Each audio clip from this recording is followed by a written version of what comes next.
big up, big up, big up, and welcome everyone. Good evening. Good evening to all the Reds out there, of course. Welcome back to Liverpool 12th Man Show. This is I'm trying to work on making this your essential stop for all things Liverpool this summer because, you know, there's a lot of clickbait style channels out there, and there's a lot of clickbait in general. I have a crazy thing I'm going to bring up in a little bit that I saw, a story that I was just like, whoa. But from AXA training ground vibes to transfer sagas heating up, today's episode is pretty well packed. And hopefully you'll be able to stick with us and contribute to the conversation, of course. We'll have a great panel, even if it's just me and my brother here, JK. We're going to give you as much insight and as many of our thoughtful insights, I would say, as well as possible.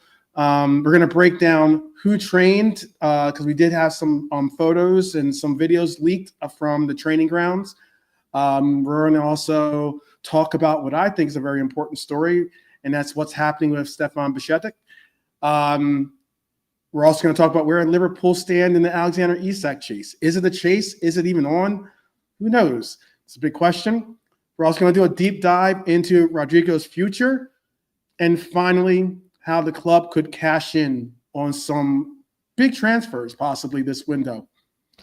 And last but not least, we're going to also end the show with a moment of Zen, I would call it, a poignant reminder of what makes this club truly special in my heart and hopefully in yours.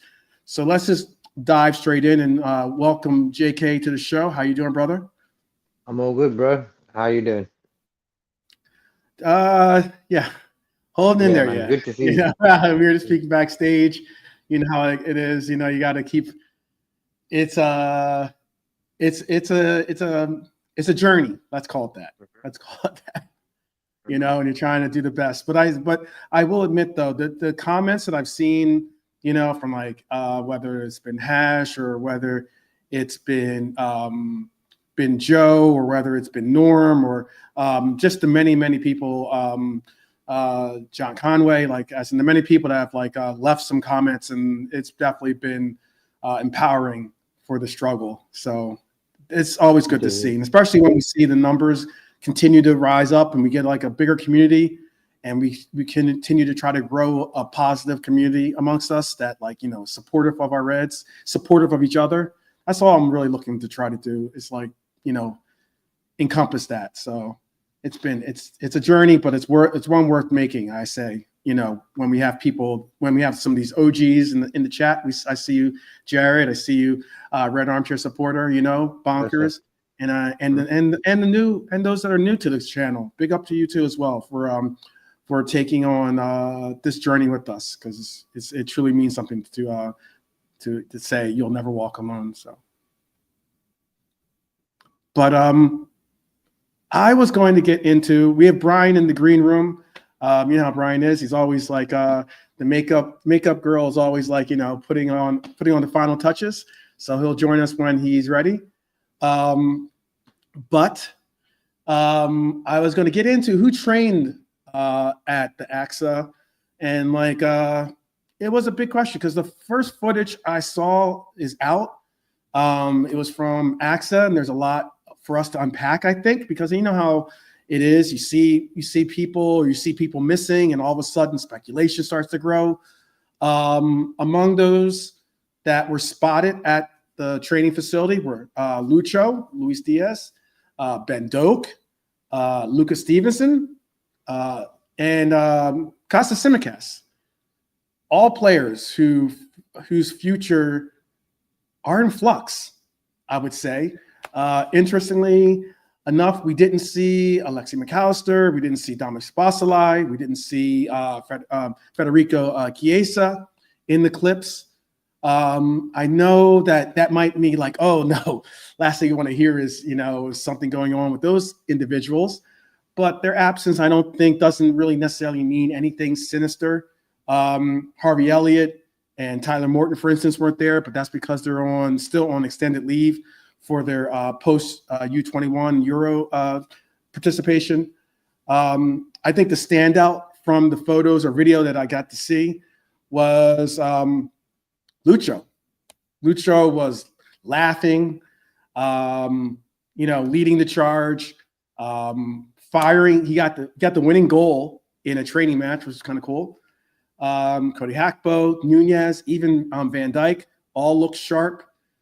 Meanwhile, I'm interested to see what Brian thinks of this, because I know he doesn't think that he doesn't think that we have a center back possibly in our midst from our youth academy, but Lucas Stevenson lined up at center back again, which might suggest Arne Slot is testing the waters, we can say, for him maybe being the future since Kwanzaa's departure. We could talk about that.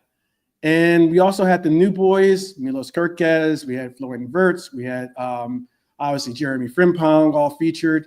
Frimpong already looked settled, and he was linking up with he had a brilliant link up with Hakpo and even with Cujo. So a lot of positive things from the training. I'm going to ask you, JK, and when Brian joins us, I'll ask him the same question, or maybe a more of a simplified question. What stood out most from what I was just talking about from these early preseason sessions? Is it the fact that Diaz is like still engaged? Obviously, he's like, involved in the training, and he looks happy. He doesn't look like he's got a lot on his mind. If you know what I mean? Could it be Lucas Stevenson, like I spoke on earlier, playing center back once again? And or you can even say maybe Frimpong and how he's obviously settled in very well and looking sharp and looking like he's comfortable with being in the camp. Or maybe you have your own insight. Well, is there anything that stuck out for you? Best of all the chat as well. Red Armchair, John Conway, JDV, Realism. For me, it was seeing the new guys settle in straight away. Wirtz with Salah. Frimpong, I knew Frimpong would have no problem settling in. I knew he would just come in straight away and get on with it. For me, like, see Diaz, he's never been the type of player who sort of moaned and never showed up. He always tries to show up in a game, even though he's on low wages. He's never really sort of shown that frustration of that. He, be stroppy, thinking I've got a contract. I'm gonna just be stroppy. He's trying to always play good. I think Diaz might get moved on, bro. That's like the latest news. It's like that Diaz is getting more pushed out than Darwin in a weird way. And it's a bit of a weird one. So I think Bayern Munich, but the wages he'll get will be definitely better than the ones to get at Liverpool. So for me, I've got no problem with him moving on because of that. Yeah. If the wage is better for you and your family, fair play, bro. He's done well for how much we signed him for. He's done well for us. And it's a lengthy contract too that they're looking to give him. It's like apparently they're looking to give him maybe like a 6-year deal. That's for a 28-year-old. That's is phenomenal. They're 34. Wow. You could be on contract to 34. Obviously, it could mean they could still move on from him or something like that. But 6-year deal and increased wages, you could see why possibly you might be pushing for a better or for the move. It's as simple as that. Yeah, they'll probably offer him 200 something a week. Just won the Premier League with Liverpool. Good stats last season as well. 13 goals, I think. It's best season as a Red. Period. His best season. So for me, bro, even with the low wage, he never showed it on the pitch. Always gave 100%. So it's going to be a pity he goes on, but we don't know what's going to happen really. When you look at the transfers, we've brought a lot in. We've got rid of Kelleher and Kwanzaa they're gone. It's mad. Kelleher and Kwanzaa have gone, man. Just like that. Yeah. So they've gone. They've been replaced by, say, Kwanzaa. I think, like the guy you're talking about, Stevenson, is it? Yeah, Luca. I never really heard of him, bro. He does live on the second floor, but yeah. Yeah. That was a dated reference. That was a very dated reference. But go ahead. Yeah, but I've never really heard of him. So if he's up and coming and that, you always give them a chance. Mm-hmm. And we've always like, I think Kwanzaa got a lot of support from the Yeah. fans, and that's what you're doing. You know, when players are coming through, yeah, they're going to make mistakes. It happens, but don't jump on their back when they do. You know what I mean? Yeah. So Yeah. anyone who comes through now, this is slot sort of time now to he's bringing in players like Wirtz. Come on, he's getting signings in. I hope he looks at the youth system as well in the future, thinking, Mm-hmm. okay, these guys in 2 3 years could be able to come and sit with us, you know, and play with Mm-hmm. us and that. Yeah. Yeah. I big up Brian, by the way. Irishman joining the house. Hi, Ryan. Oh, maybe. Oh yeah, sorry. Hello. Yeah. Big up. Big up. We were just talking about the training, the footage that's come out from the training. And there's a lot that you can, and you know how it is. You don't see players and you think, oh, is this like, testament of maybe they are about to make that move or, or is something up as the reason why they're not being featured. But there's other reasons that could be involved in it too that are not so sinister. And then there's the people that are on the pitch. And the question was originally from the preseason, early preseason sessions that we've seen. We've seen Diaz in a very uplifted, very carefree mood. He looks like he's engaged. He looks like he's having fun, interacting with his teammates. And it has been very vocal on the pitch, apparently. There's also how Frimpong looks sharp. He looks settled in. He looks really, really engaged as well in getting to be really like a streamcast into our system and into our lineup. And then there is what we had spoken on yesterday, since we talked about the center half, which is like something I think is a very important story. The center half role, and how, like, I know that you were going back and forth with JK, for instance, or not, excuse me, JK, KJ yesterday, and he was offering Nalo as that person, but it might be Lucas Stevenson that is looked to fill the Kwanzaa gap, if you want to call it, or the Kwanzaa absence now that he's departed from the team. Was there something that stuck out from the sessions, or do you want to speak on the center half thing? No, that's racist. Yeah. Okay. First, I just think I think it's incredible. I think it really is actually incredible. Like when you look at Diaz, I think when you consider his circumstances, I think like it is it's amazing. It really is genuinely amazing, and it's a testament to him as a person and as a player that he somehow, this morning managed to get himself out of bed, put on his shoes, get into his car, and drive to Liverpool, take part in training at the club he's contracted to. He gets paid millions of pounds a year to play for. It's just stunning, really is. Considering the By the fact way, that he only gets paid about 2 rupees a week.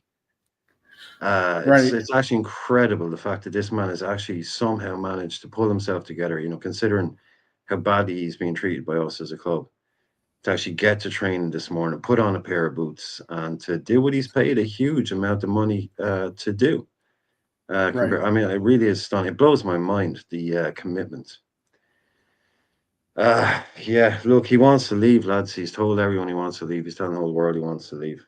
If it's about, yeah, you're saying, oh well, why wouldn't he? But if you say to me that he should be applauded for not acting the dickhead and working hard on the pitch, I'm not going to do that. I'm not going to do that. He gets paid a lot of money. He gets paid more than this rumored, and we've given him the profile to have won Premier Leagues and to go to a club like Barcelona. We don't really owe this kid anything as far as I'm concerned. We've given him the chance to be this player. Go off and be that player somewhere else. That's the way I look at it. If it's not for us, he's not going from Porto to Barcelona. He's not going from Porto to, Bayern and getting 200 grand a week, 300 grand a week. He's getting that because of what Liverpool have allowed him to achieve. and he's played his part. We play our part. So the thing with Lucas Stevenson, I just know I like JK. I don't know. Watched a video by someone who had seen 4 games for Dundee, where he played. Spoke to someone up there, and they were Yeah, like, 10 something you said, I think, right? "Yeah," he said the guy's played right back, he's played left back, he's played DM, and he's even played number 10 for Dundee. He said, "I've never seen him play as a centre half." Like Jacob, I didn't know who the guy was. I knew the name vaguely, but I didn't really know much. I didn't know he was on loan at Dundee, and like that was like the guy. Yeah, he's a real. He's a bit of an all rounder, but even as an all rounder, he never played centre half in Scotland. Mm-hmm. He's saying this guy, like he even like literally the guy used him in a league game as a number 10. Mm-hmm. So whether he's the next anything, yeah, maybe like he's spotted something in him where like yeah, you're being misused. Your best spot is actually as a center half. That might be something. But like, just read. That's all I'm basing on. Is like this guy. Guys, I've seen him play 4 times for Dundee, and very very versatile. Fullback, midfielder, number 10. But if it's like Bajcetic. Bajcetic was being played as a center half, and they're like, no, you should. Maybe it's one of those things. Mm-hmm. Try him out a few times, but I wouldn't. I wouldn't fancy being Lucas Stevenson if I'd never played centre half before, and you get on against Florian Wirtz in training. It's a bit of a harsh lesson. You're going to be up against. You're going to have to find out pretty quickly whether you can do that job or not. I saw him in Right, training right. make you sit Virgil down on his arse and ping one into the bottom corner. It's just like you're going to do that to Virgil. So yeah, it's again like I said, like I knew the name, but I couldn't have told you anything about him as a player. Mm-hmm. So now he's a new kid off the block this year. Yeah. Let's see how he gets on. Hopefully he's on. If he's on the plane, then you might see. But Well, I will admit that our youth academy is. We spoke on our youth academy at the end of the show. Actually, Lady B brought it up, and we started speaking about how, we think that the structure and foundation of the youth academy is so exceptional how it rears good talent and makes them into quality professionals. But we've had certainly a real blessing to have some decent looking players emerge sometimes out of left field, players that some of us don't know there's of. always one. Yeah, there's always one. Yeah. Also, I said Yeah. 6 years. Make a correction. It's 4-year contract actually, but it's a 4. Is apparently the deal is a 4-year contract, so that would make him go to 32, not 34. And the contract is worth around 14 million euros, and that's excluding potential bonuses. That's what the deal is apparently worth. And reports indicate that Liverpool is seeking a fee of at least 80 million euros, which is what the number is tacked on to be. So I would like to switch gears here and go into something that I think might not be everyone's main subject or main headline or main topic of the breakdown, but I think it is a player that I know that Brian likes and is pretty high on, I would say, and someone that I think has incredible potential. We've all seen the potential from this player, and that is Bajcetic, Stefan Bajcetic. This is one of my main focuses tonight. After an up and down loan spell last season between Salzburg and relegated Las Palmas, Liverpool are at a crossroads. Real Betis, Valencia, Rayo Vallecano, all right, are reportedly circling to possibly get the talents of the young lad. Does Bajcetic get another loan for development? Should the club just cash in? Or does Slot see a place for him amid what some could say is an overcrowded midfield? At just 20, this is a critical moment in his career, and his injury history is not in his favor. So that complicates matters. But we all know the importance of this type of business. Not every transfer saga has to be us talking about some £100 million player or even €100 million player. getting these squad players correct and situated is important as well. It's how a sustainable squad exists and thrives, in my opinion. But I'm going to ask the panel this, and chat, please do weigh in. Should Liverpool look to loan Bajcetic out again? Should we sell or keep him as a part of the squad for this season? And if you can, tell me why you think 1, 2, or 3. I'll begin with Brian because I know Brian does think highly of this player, as some of us others do too as well. Unless JK wants to go, I've been talking for ages now. That JK hasn't had a word. Oh, he was on mute. That's why I went to you anyway. Give him a sec. Okay. Oh, okay. 2 years, man, not being at Liverpool, long time. Real long time. Slot didn't buy him. Slot doesn't know anything about him. He was out for a year, then he was away on loan for a year. Yeah, really like a terrible disruption to his development from where he was to where he's ended up now. So yeah, he's a real, effective I know kind of thing. The Slot's never managed him, never coached him until now, and he's still injured now at the moment. I think he did play in training. He did. I think he featured in. He's just back then. If he is, then he's just back. Yeah. So we're not this training session. But like the first year, the first training, the trip to America. I think he was on. Oh no, but I mean this season with him. Oh, you mean last year? Oh yeah. I just meant like I meant preseason. He was on the. Yeah. He was on the so it's kind of do or die maybe with him. I think he's 2 years a long time in football, and now he's not able to force his way into this team. I think it's a big preseason. I think preseason, a lot of players, like I was saying about the plane, if there's people that we don't want to be here or we think we're going to sell, then they may as well not be on the plane. And if you want to buy someone, you should do everything you can to get them on that plane, so that when we do go away, you've got all the players that you want to leave, they've left. All the players you want to bring in, they're there, they're away. Obviously, you can't work like that. But there'll be a couple of people. I think Bajcetic is genuinely one who he won't know, and he'll want to look at him over all the preseason to see, what he's all about. Basically, I think he unfortunately has to. Like he had proven himself under Klopp. Klopp knew all about him. Klopp knew what he was all about. I think he's kind of back at square one now again. Oh, not to cut you off. I'm sorry.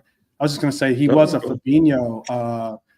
He was almost like looking at as being successor to Fabinho at one point. It was a bit of coming off being one of the best DMs in the world. Yeah, you could see how to roll in a team, but he's had to go away and build up again and start all over. Unfortunately, but so I think he is a genuine kind of preseason guy, where he will probably get minutes and they'll look at him. If you're asking me what I think the most likely outcome is, with my cold, cynical head on, just in terms of purely because this is the way I've seen it happen a million times before, will be he slowly just drifts away on loans. But if he makes, he's going to go. What was the Serbian that we picked? Who's the first? He was the first. Markovic. Yeah. Markovic. Yeah. Similar to that, is what you're saying, because that's what happened. Yeah, he was a high.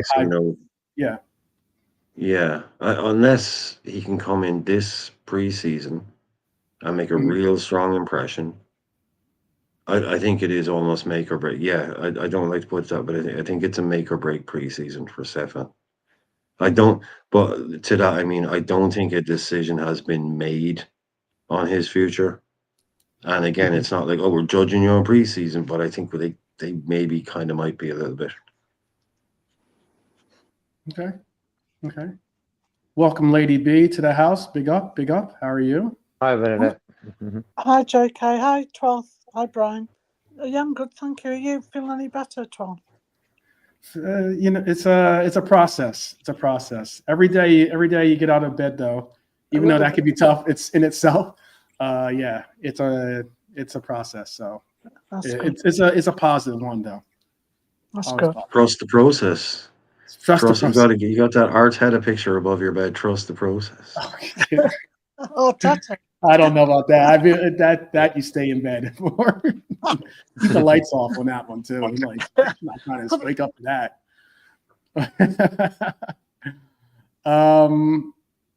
Lady B, we were just talking about Stefan and possibly what we should do with Stefan and his future with the club.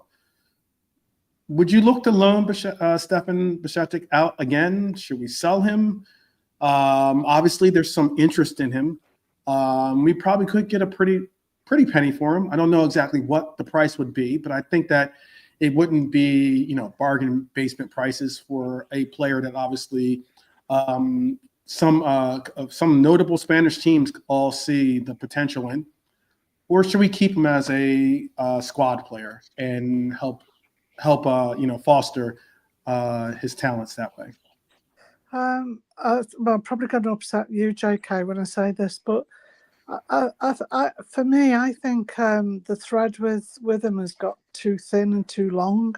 While he's been away, and then he, obviously he's injured now. I think he'd be coming back into a team that doesn't hardly know him, or hardly any of them know him. Management structure that doesn't know him, and for us.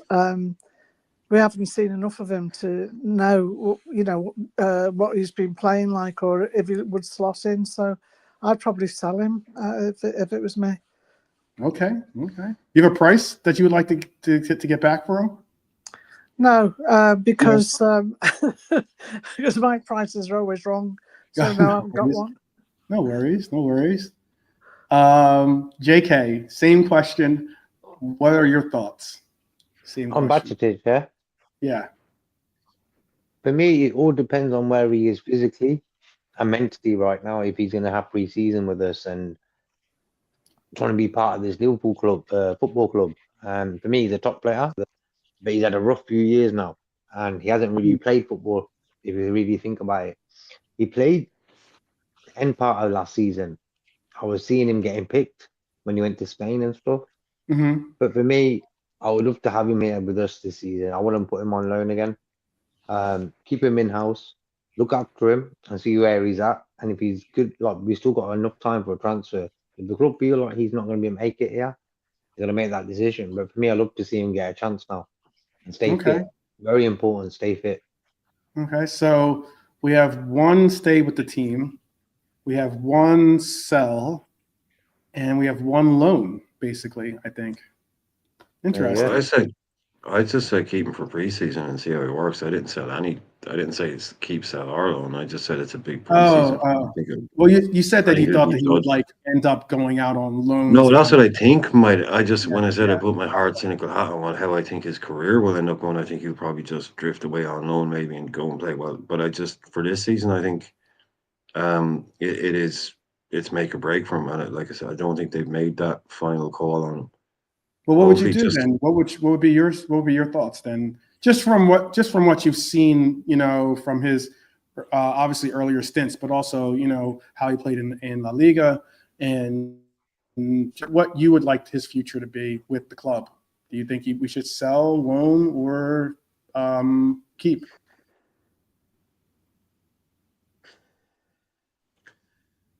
I don't think we're going to get that much from him. I think you're talking Kelleher money.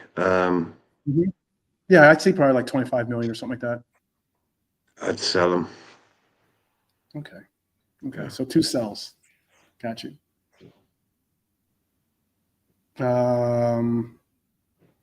Okay.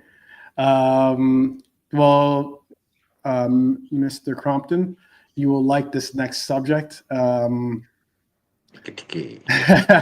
like this next subject. The Isak race. Fact or fiction, if it's even a race or not. So here we go. Alexander Isak left out of Newcastle's squad to face Celtic as speculation swirls. Eddie Howe said it was his decision to send Isak home to avoid the spotlight, but emphasized Isak is happy and no formal approach has come in. And he also says something to the extent that he expects to see him as a Newcastle player in the future. Fabrizio Romano says Liverpool, quote unquote, aren't closing the door and view Isak as their dream target. Through Newcastle's stance remains firm. Meanwhile, Hugo Ekitike talks continue. We all know about that, how that's starting to grow, really grow some legs quietly in the background. But if Liverpool want a marquee striker, this is their chance, obviously. The question is, does Newcastle budge? Maybe does Isak kind of push the question or push the answer to that question more so than not? And the question is the speculation about Isak genuine interest or just smoke? That's basically what it is. It's very similar to what David is trying to say, I think.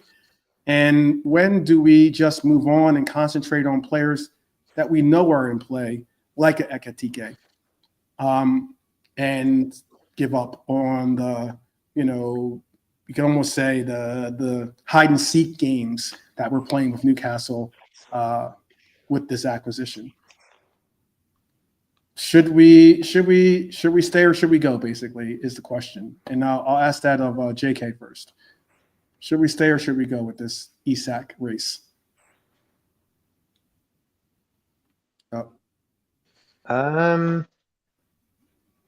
That's what transfer windows are all about, bro. Speculation, and I'm not a big fan of it. In the old days, when we had just newspapers to find out who you brought, Yeah, we cut all this out. You know what I mean? yeah, It was good. It was good. Okay, we've signed this guy. A few days later, oh, we've just signed this guy. This waiting game. You know what I mean? Mhm. And everyone, what it is as well, everyone's got a preference. I'd rather have Isaac than Ekitike. I'd rather have this guy instead of this guy, and all that nonsense. For me, the Isaac one is this: Newcastle don't want to sell him to us. If they're going to sell him, they want to sell him abroad, not to an English club. That's my opinion. And that what Redbird, bless up Redbird, long time no see as well. What he's saying is that he's sort of in talks with that team in Saudi Arabia. So that's a bit of a mad one. Yeah, I see that. I see Redbird and David talking about that in the comments there. And that's just not to sell to Liverpool, in my opinion. It's just a weird one, that one. Why would he want to go there to play when he knows he can smash it in the Premier League? Brian brought up his age yesterday. It could be as simple as a year later. Even a year later, maybe we don't necessarily have as vaunted of an interest in a player that is. It sounds crazy, but I think he's 26 now. He'll be 27 next year. At the start of the year, he'll be 27 at least, going on 28 then. And it's one of those cases where, like, okay, if he goes to Saudi Arabia, picks up a check, which is what he would do. There's no waiting for a 29, 30-year-old Isak to be your starting center forward.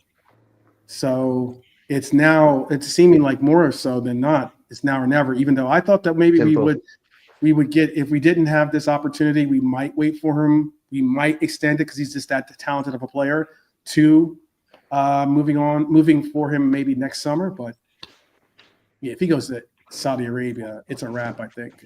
I don't, Lady B, now or never. Yeah, it's now or never. Okay. Yeah. Lady B, is it now or never for Isak? Or is it a done deal in your eyes? Do you think? Do you know what I was going to say too before? Well, nobody's mentioned what Isak wants. Like we've heard about what Newcastle want, but nobody's actually talked about what the player wants. The other thing that I was going to say was, do you think it's coincidence that both Isak didn't play today, and Ekitike didn't play today? He was on the bench. Because if you've got interest in your player at a huge price, you're not going to risk getting them injured before they move over to your club. Unless you're Frankfurt, I think. Is that Frankfurt? Actually, you know what? Frankfurt might, because that's what they did with Marmoush before he went to City. Oh, right. Okay. He was, but that was an isolated incident. I don't know what they were thinking. It was weird. City was in, and then it looked like they were probably going to be out because Marmoush played in the next game. Yeah. But then they ended up purchasing him all the same. It's just that it's pre-season. So there's two players who are linked to us, and both of them aren't playing. One's gone back home or back to the changing room. The other one sat on the bench unused. So it's, I mean, it's like, are there aliens out there? You're looking for the signs, aren't you? Really? They lost that game 4-0 as well, by the way. Celtic beat them 4-0. Yeah. They did. Yep. They did. They did. I mean, I'm going to be honest when I say this. This is maybe it's my heart talking and not my head, but I think there's a world where we could buy both of them. Yeah, certainly, absolutely. That has been thrown out there as a possibility. Hi, Dara. That'd be cool.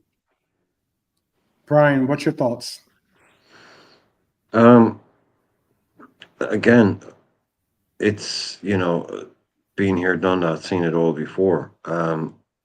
Players get left out of teams, get left out of squads, because they want to move, but season kicks off, window closes, and that player is at that team. Happens all the time. So the fact that Isak has been left out of this team today doesn't mean that he's guaranteed 100% leaving. But what it does 100% guarantee is that he wants to leave. He's asked to be left out of that squad. Eddie Howe basically said, "Oh, it was my decision." No, he gave it away in the earlier quotes where he said, "I had a conversation with him, and he said that's normal." And he made the quote about understanding how short a player's career is. He said, "I understand how short a player's career is." Well, what are you talking about there? Isak has said, "I'm 26. I've never won a major trophy. Best striker in the world. Everyone's telling you you're the best striker in the world right now." And he's been left out of that team. Why? Because he wants to leave. Of course, that's why he's been left out of that team. Yeah. Now, does that mean he won't be at Newcastle next year? No. But it tells you that player wants out. And Eddie Howe has made a personal decision to say, right, okay. But if they stand firm with the ownership, with the price, and we're not going to, we've gone in there incredibly strong. 120 million pounds sterling. That's an incredibly strong bid. That's not a weird trend. That is not a fucking around bid at all. That's transfer record. That's the whole shebang in one go. Permanent Not like let's record. meet next week. Yeah, let's not meet next week. Bang, 120 is right there, ready to go. That's a serious bid. And if they're say 150 million sterling, that's a little ridiculous. Yeah, that is insane. That's like Neymar. That's like Neymar to PSG. Yeah, we can go if you start 12 and like if you're really maxed out at like 120, right? You can call up the bank, maybe get another 10 million. Like if you're prepared to go to 120, you're not going to lose out on it for 130, right? You're not going to lose out on it for 10 million. Another 30 is a different story. You can't get to 150. You can maybe find a way to stretch it to that 130. If you come in serious and strong with 120, you're like, dude, this is what I've got. Okay, maybe I can find an extra 10 here and maybe 8.5 and a few bits and pieces, but you can't get to 150.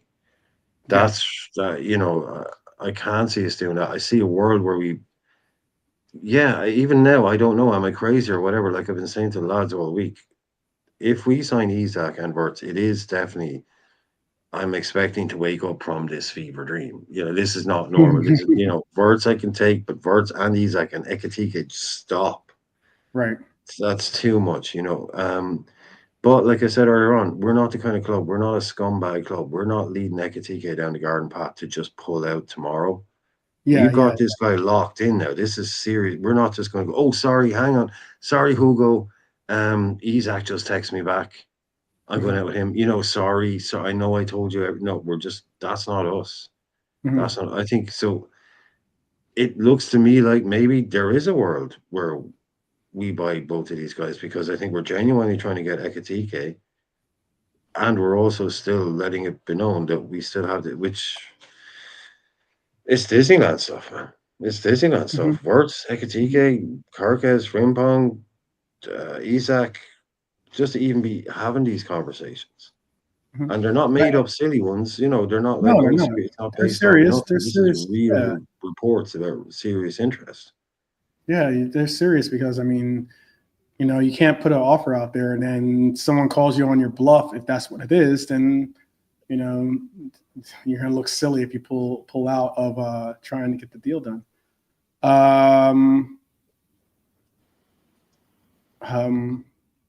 There was David asked, we buy both because Lady B was talking about getting that she thinks possibly we can get both of them, or maybe there's a world that we do get both of them.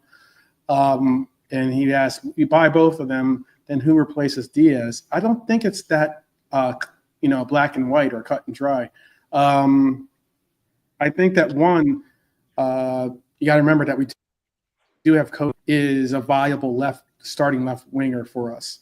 I also think that you could possibly see us change up, or at least have the option to change up our formation, in that we would go possibly into a 4-2-4 and then play both Ekatike and Isak in the front line and still have two wingers. You could also see maybe Ekatike playing out on the left, which he has done before. So there are other options that could happen. And that's not saying that Diaz even leaves simply because we do get Isak or Ekatike. But if that was the case, and if Diaz were to go, I think that there's still options to play the player in some role for us. Let's see. Dara's asking if I like steak. I love steak. Love it. Love it. Love it.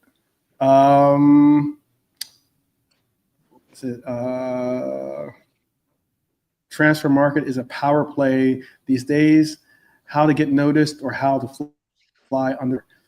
Yeah, it is very interesting that before with Edwards, because we're going to move on to this next segment in a second.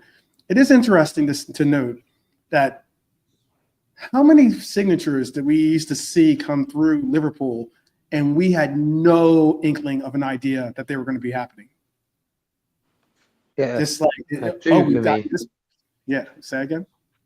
So for me, Bajcetic and Wirtz, they were the two signings. Not one person said, "Oh, we're after them." Not one. Yeah. You know, so they were the two signings. I thought, okay, surprise. I was going to go back as far as like I don't remember too much in the papers, or at least being publicized about us getting Fabinho. Like that wasn't like some hot running topic. You could go with say a Ginny, as in like I don't remember like it being the blurb or being the hot topic. It's just I remember that it was a lot of what we did was always kept close to the chest, tightly sealed style maneuvers. A lot of I don't know if it's just because of the internet and the way that all these ITKs are out there trying to be the first on the story, but or if it's agents putting out fake stories or just stories just to get their clients a little bit of like attention or maybe a little bit of traction in the transfer market. But it is interesting. Compare how we did sign Fabinho with the Wirtz signing. I don't know how you would want me to do that. Does the panel have an idea of how to articulate that for Hylor? Probably in Portuguese and German, bro. There you go. There you go. Maybe that's exactly how we got most signings done. That's definitely. We had a good Portuguese interpreter and a good German interpreter. There you go. What do you say, Fry? No, I have an issue with the Fabinho one. Was kind of like one that it was one that we did that was like basically in today's day and age nobody saw coming, And Yeah. then there was this kind of myth that, oh, Liverpool, sure, the way they buy players, like they do Fabinho type signings. It was like, well, no, we did Fabinho like that. Everyone else was in the papers maybe for like a week or something, Hmm. someone for longer. But the Fabinho one gets kind of, oh, that's how they do their business. No, that's how we did our business that time. That was totally out of the blue. Hmm. Dominic Szoboszlai, very much not a lot of talk about him. There wasn't even really that much talk about McAllister. McAllister was kind of, but then it's like, oh, I think they're vaguely interested in. Oh no, they've just actually signed him. Uh, you know, uh, yeah, like he's like talking about. But even in today's to sign a play, like you have to have the context, Tyler. Fabinho was a high level player, yeah, but Wirtz is basically one of the most, probably the highest profile player on the market this summer. So to do it as quickly as we did it without as much, I think that's possibly as quietly as you could possibly have done that transfer. Hmm. The Wirtz one. You weren't getting that done in a way where everyone wakes up on a Monday morning and goes, guess what? What? Liverpool just signed Florian Wirtz. Hmm. I think we got that done as efficiently as it was possible to get it done. Hmm. Um, you have the other ones that like, but that's our thing now. We don't want sagas. We don't want, I'd rather not sign a player. Well, this might sound a bit silly, maybe one or two exceptions, but I'd rather not sign a player than wait all summer and sign him on the last day of the transfer window. Hmm. I'd rather have everything set in place as much as is possible to do something like that. But if it's even more to do with selling players actually, that because we can't afford to, oh, we can sell this guy last day. No, because if we're relying on selling that guy to do something else, then we can't wait till the last day of the window. That's like I've been talking about the playing thing as much as possible. Get your squad in place before they go away. One or two. Yeah, oh, The I Mark think the A one, signings. Oh, sorry. yeah. Finish. No, the Mark A one I think is fine because it's like just say you're buying a player from Argentina or Portugal or Poland or Serbia and they have to move their family over and all of that. Like you want to get that done super early, right? Get him acclimatized, get him in. Someone like Mark Gahey, he's already in the Premier League. He's already living in England. Hmm. Hmm. That can give you a bit more space and time to maybe get that one done a little bit later Hmm. because they don't have to come over in that sense. Right. Or That even like the difference in leagues starting at different times and stuff too. completely. Yeah. Just something like that. You can see you've got a little bit more time. Well, we can wait on that one if it has to drag on a bit. But if you want that Right. guy to come in, meet the squad, new play, new country, new home, family comes over. You want, if at all possible, get those done as early as possible. Yeah. The signings are just as you said are important to get done, as well as the sales.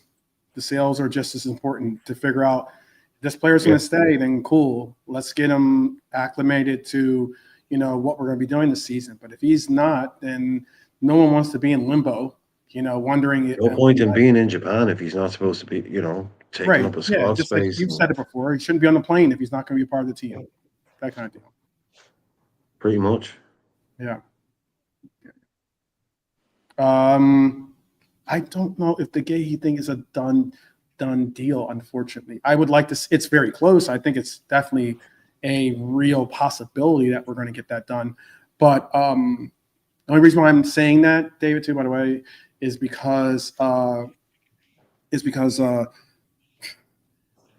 Crystal Palace are still in this process with this European competition thing where they're appealing, that they're now going through an appeal to try to solidify that they can get Europa rather than Conference League.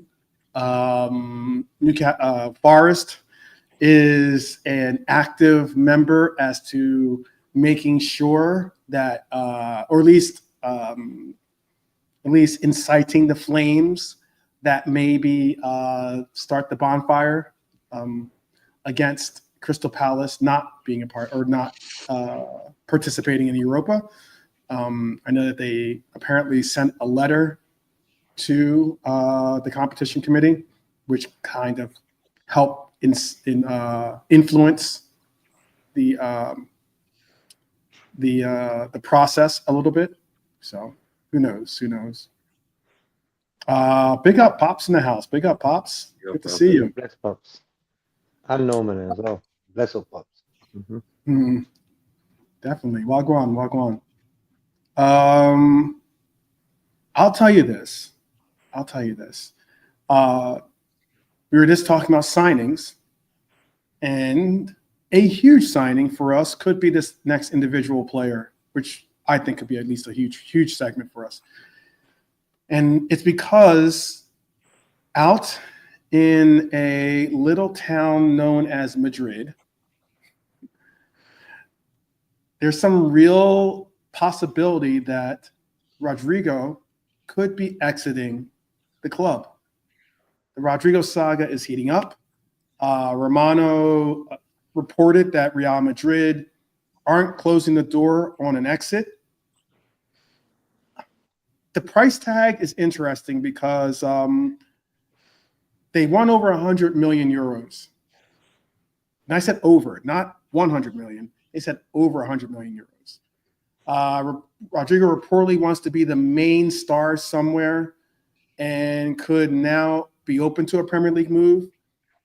Brazilian journalist Eduardo Borges says Liverpool have already held talks with Rodrygo's camp, and that he's open to a switch from white to red.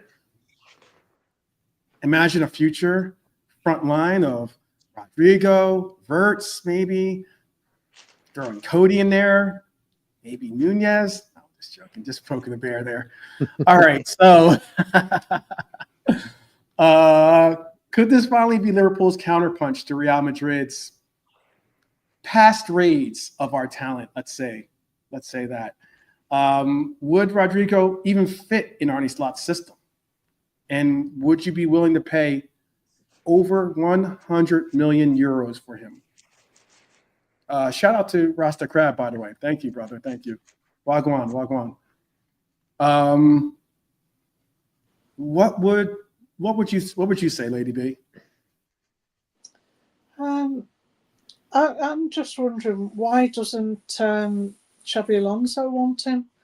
You know, what is it? Why wouldn't he play him? And what is it about the player that he doesn't like? You know, that sort of ringing alarm bells for me in a way, because you would think that he would be playing him, and he clearly hasn't got plans for him.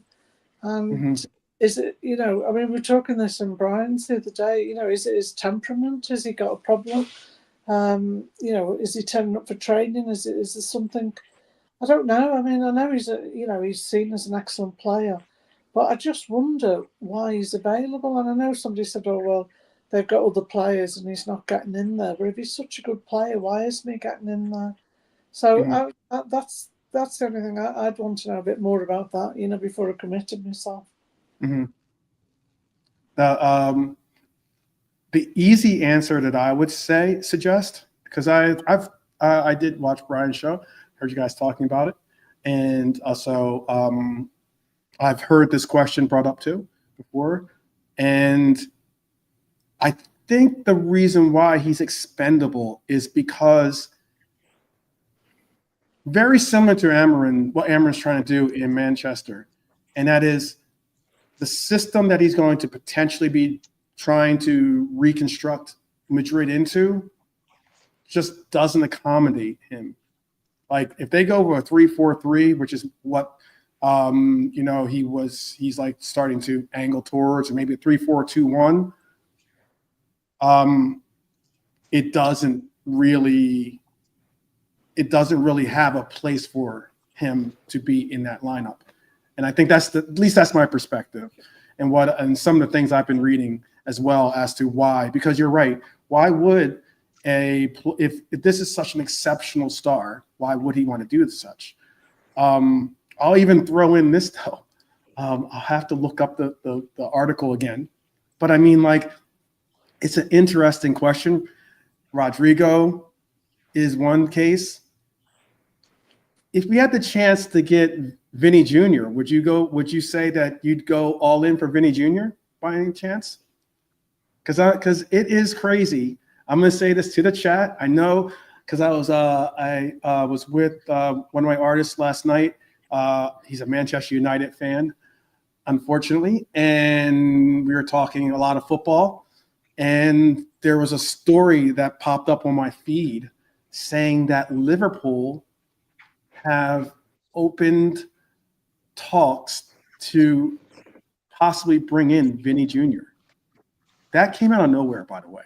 Now, I don't know if that's just clickbait. I'm not trying to say that it's just clickbait or like this, but it was like one of those things where you're just like, what exactly is Xabi Alonso's like real vision for Real Madrid? I have no idea. If that's the case, if he's even contemplating the whole Vinny Jr., because Vinny Jr. has been starting to like speculate around that he might go to other teams. There's even a story out there that I think Al Hilal or one of the Saudi Arabian teams are going to possibly offer him some ridiculous. They're going to break the transfer record of like 300 or 400 million. They're offering possibly for Vinicius Jr. to come to Saudi Arabia. Obviously, it would mean a beyond lucrative deal for him as well. Rodrygo, Vinny Jr. Should we maybe pivot and try to do a little bit of a raid of Real Madrid? JK? Not for me. Not for me, bro. Okay. I don't really like the attitude. Never really liked the attitude. Rodrygo, maybe. And the thing is with Rodrygo, he's in a team that wins. And he's not really getting a regular outing. And what happens is when you think you're great and you should be starting, you start getting peed off a bit. So he'll be the only one out of them two where realistically they could move. Vinny Jr. ain't going to leave there. That's just the other day we were meant to. Story in Sports Illustrated, by the way. It's not like it's some random craziness. I mean, Sports Illustrated is a pretty it's a legitimate source, at least. Okay. Yeah. Not for me though. They're apparently we are going to offer 113 million pounds or 130 million euros for Vinicius. That was the rumor. Well, if Diaz moves, then yeah. Only if Diaz moves. Okay, I got you. Yeah. What's How are you? Oh, go ahead, lady. Well, Harley's just mentioned. I think it's Harley's mentioned Rodrygo's salary. He doesn't like his current salary. Do you know what that is, Tom? Oh, I can find that out for you. Give me 1 second. What about 180 or something? Yeah, I don't think it's ridiculous, but a lot of those guys on Real Madrid do make some very, very comfortable salaries. Let's see.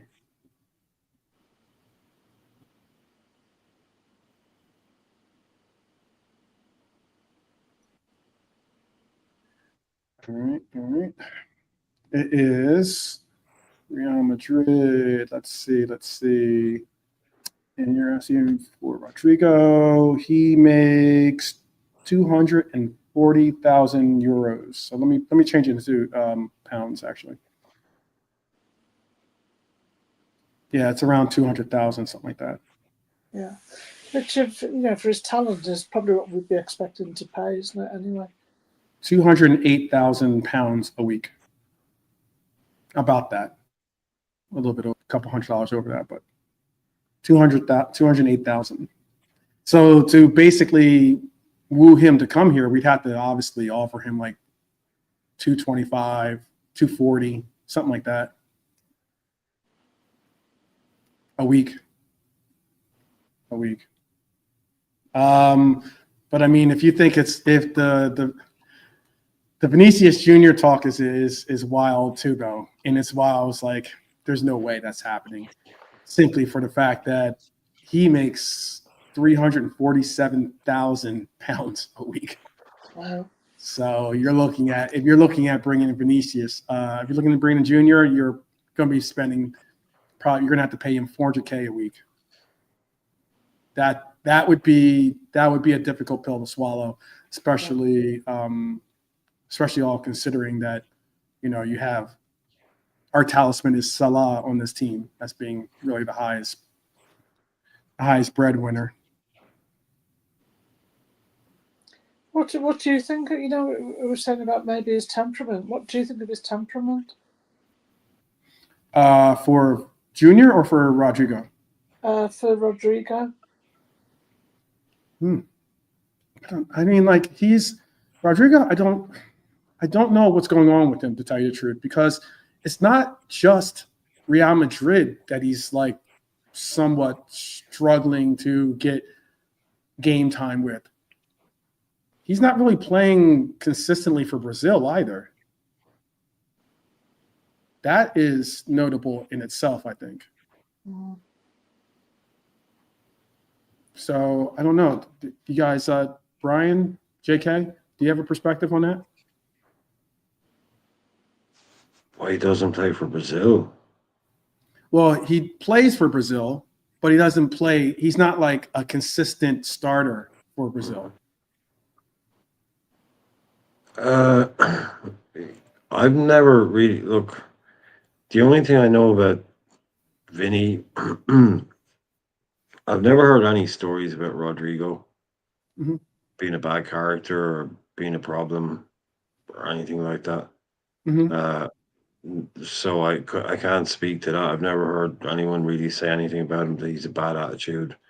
The only thing I know about Vinny is he must have a mindset that goes beyond most people's because of what he had to put up with in Madrid from his own fans. And to stay there and to still excel there and be a top player there, because the abuse that he's put up with, he must have an incredibly strong mindset. So I wouldn't question him at all. Some people might say show pony or something like that, but I would never for a moment question someone who's gotten from where he started to where he is now. I wouldn't question his mentality at all. I've never heard one bad story about him acting up or anything like that. So couldn't talk on that either.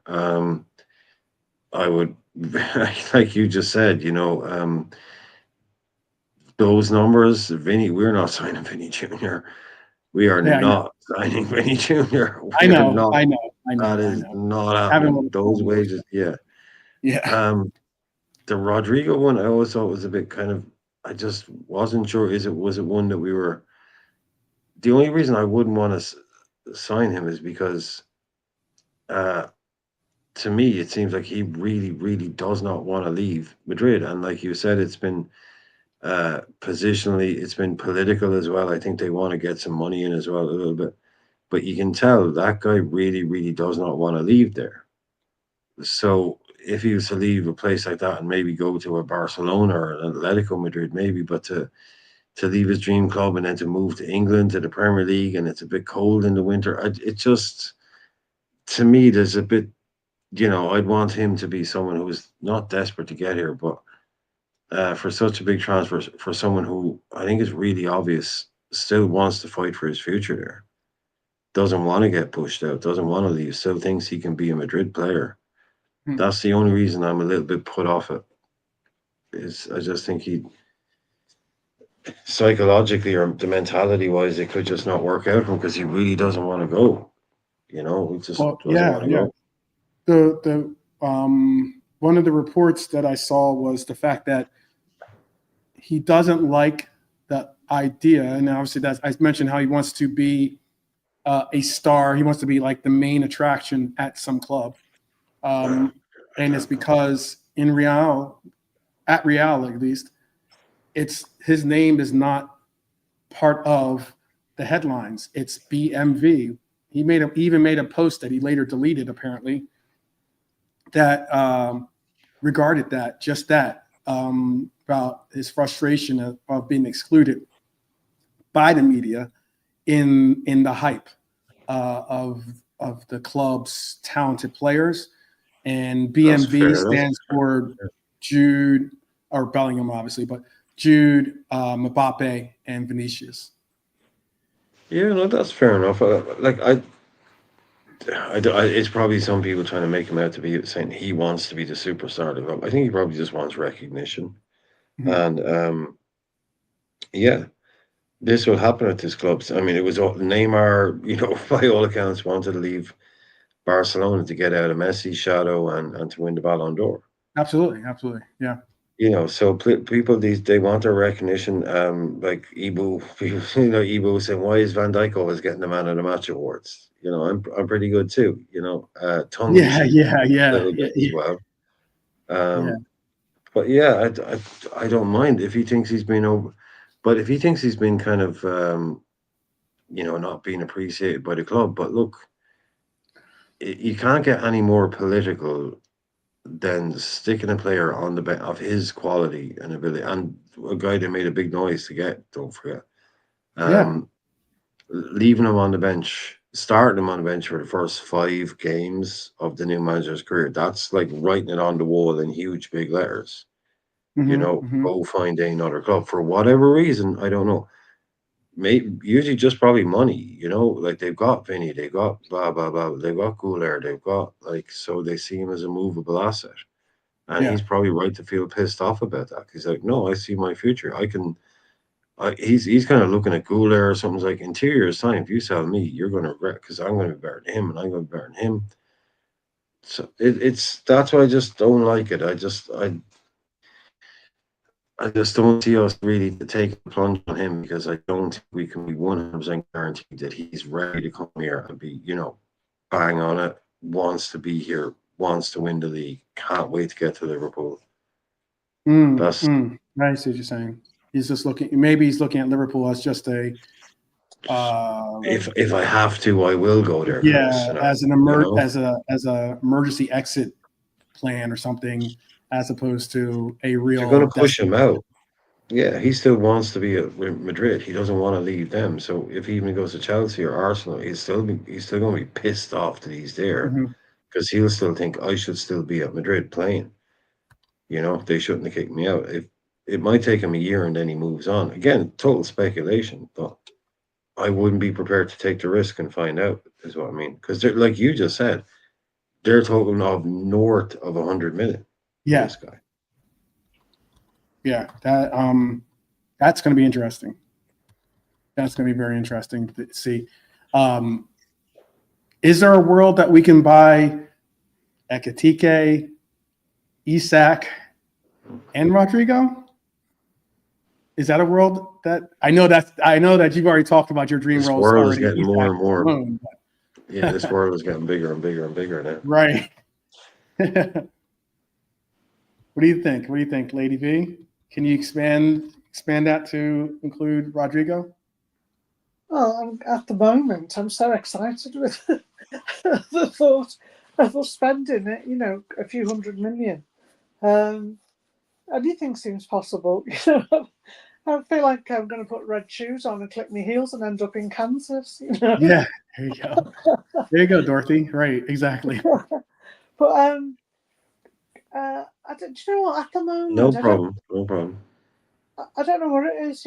Just think at the moment with. Okay, is that cool? Okay. Yeah, that's cool. Yeah. Go ahead, Lady V. I don't know whether it's. Well, it's only happened all of a sudden. It's not a long-term thing. But all of a sudden, anything does seem possible because we never would have thought we were getting Wirtz and we got him. And then you'd think, well, after that's going to be really quiet, and then we're going in for Isak, and then, okay, we're not getting in. Well, guess what? We're taking Ekitike off you. And then, but we're still in for Isak. So going in for Rodrygo as well, why not? I'm behind it all. Well, I don't know, JK. Like, do you not think? Like, I was kind of saying as well. It's like Wirtz doesn't join Liverpool if in the big kind of meeting that we're having with him, we're sitting down and basically going, "Look, man," because he'll be saying like, "What's the plans?" Is not demanding to know, but if we said to him, "Look, we bought about 150 million quid. We're spending most of it on you, so we're not really going to be buying any. And next year will be pretty tight as well." So, like, Florian Wirtz isn't joining Liverpool if we don't sit down and go, "You're just the start, mate. don't think we spent all our money on you and we're going to expect you to do everything. You're just a start. We've got plans. We're going to try and buy this guy and that guy. Yep, and that's why Salaam and Virgil signed on as well with new contracts because they knew that, yeah, we're going to be doing moves in the summer, and we did it at last. About time too as well. Yeah. Yeah, exactly. Salah and Virgil probably knew in April that we were going to try and get Verts. You know, Salah, these guys, they would have known. Yeah, look, it's only natural. It's not like a player is sitting down and demanding that we, do stuff, but it's the club will sit down and go, look, we've got plans. These are their plans. The club can't guarantee, this player will be here next year. It doesn't work like that, obviously, but they will have been saying to people, if you're thinking about doing this, you're thinking about doing this. Well, just so you know, this is what we're planning on doing. And I just don't think we said to Verts, like, we've got a few quid to spend and we're going to spend 95% of it on you. So then there'll be no other players coming in around you. It's just like saying to Isak that you're going to be coming in playing with Verts. You're saying to Verts, you come in and we won't be stopping with you. You're going to be playing with even better players. Yeah. Well, speaking of better players, then let's go with this next segment, which is good money moves or bad money moves. Who stays, who goes? Here's what it's getting down to. Here's what it's getting down to. It's getting really interesting. And that is Liverpool could bring in serious cash this summer. So we're going to say good money move or a bad money move, I guess, is going to be the analysis that I'm looking for from the chat and from the panel. So Ben Doak has clubs circling in on his talents, and the price tag is £25 million. Do you think it's a good money move, or is that a bad money move for us? I'll ask that of JK. Good money move, or is that a bad money move? Which club was that again? There's no particular club that is, targeting as in one particular club or something, but the price tag is apparently 25 million, and there's multiple teams that are actually interested in Ben Doak. Look, bro, I think talented, of course. It just all depends on if the manager likes him. Same with Bajcetic, them two, for example. If the manager thinks, they're going to be great players one day. I think Doak's got great first touch, quite good ball control. Can you see him ever being a regular for Liverpool, bro? That's the bigger question, So, is it a good move? Is it good money or is it bad money? 25, that's for a player who's not really played football, that's not bad. If you understand what I mean. Yeah, I totally know what you mean. What you mean. Lady B, 25 million, good money, bad money. Well, again, I was just going to say, it sounds like we've upped our game in terms of players that we're going for. So, and somebody said in chat there, we're not going to spend 400 million, but if they've sat on 200 million from not spending it last year, and we can raise 200 million on the players that we're selling, well then we can increase our the quality of our players by going for these big players. So I think I would take that for. I mean, romantically, I did want Harvey to work out for us because but that was obviously because he was a Liverpool fan and everything, and his heart was here. But the lad needs games; he needs to play. So I'd say it's okay. Take it and let him move on and develop himself. And we'll put the money to good use. Okay, Irishman. I kind of know what your answer is going to be, but Well, no, if you're asking a very simple question, is it good money or bad money? It's got absolutely nothing to do with how good a player he is. If you can take a player who's like JK said, he's Barely basically played. Yeah. barely played football, but he's to all intents and purposes, he's never played for Liverpool. He's Hmm. probably got a couple of 100 minutes under Hmm. his belt. So Hmm. if you can take a guy through, and we picked him up from Celtic, I think for 300 grand, I think it was. And you can take that guy and turn him into 25 million pounds off the back of pretty much nothing, just Liverpool reputation. That's the Hmm. definition of good money. That's Okay. great money. Good That money. is, Okay. yeah, if you can do that, then that's great money. Okay. Okay. There are reports that Darwin Nunez could land a contract of £400,000 a week in Saudi Arabia, and Al Hilal seem ready to pay Liverpool's price tag on him. Good money, bad money. We'll just reverse the order Good here. money for Darwin.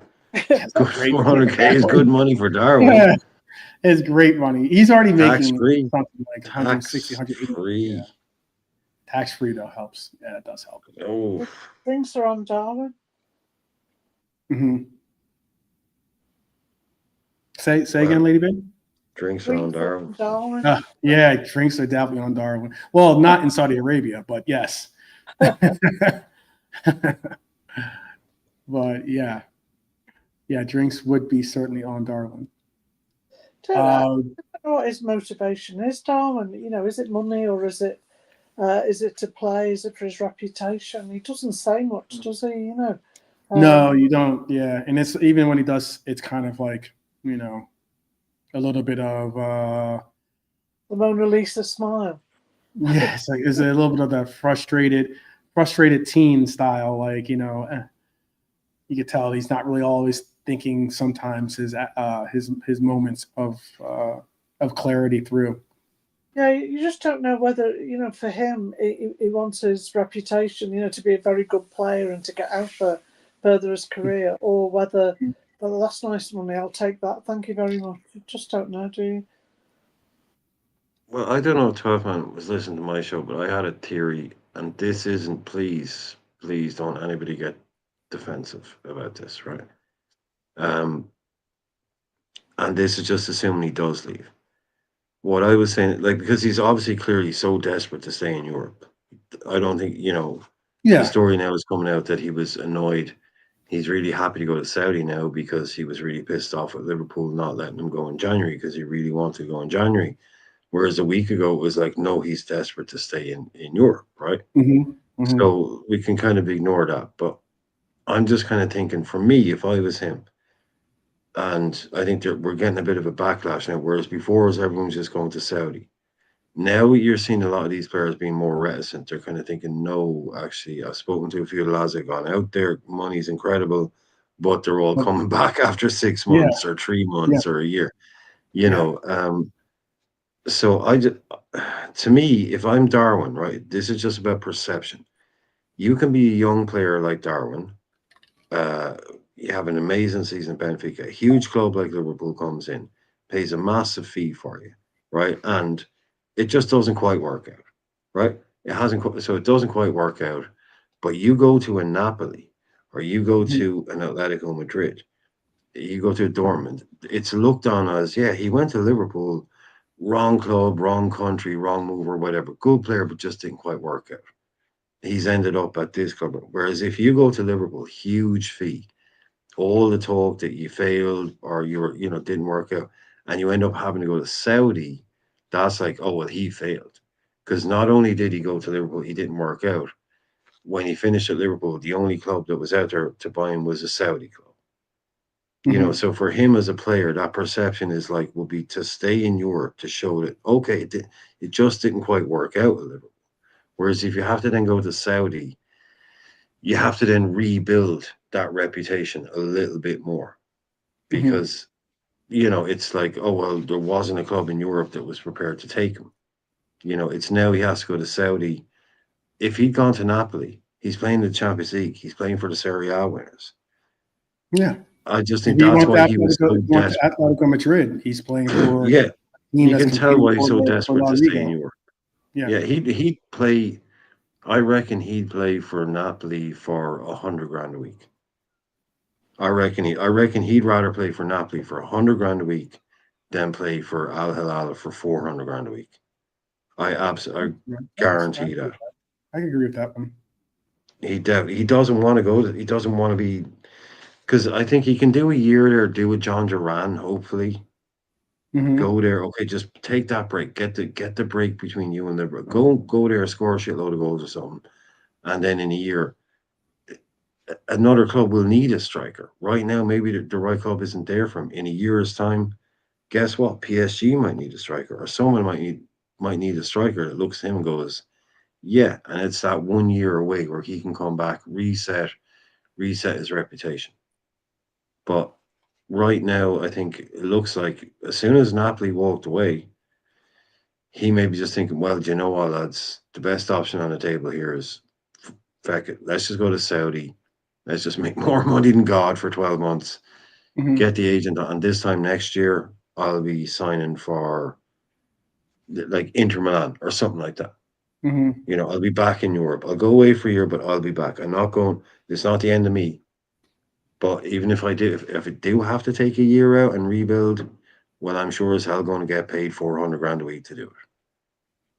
Yeah. That's how I would justify that, to make myself feel good about it, and just look, because that money at the end of the day will make you feel a little bit better about a lot of things. Hmm. What, 2 million a month?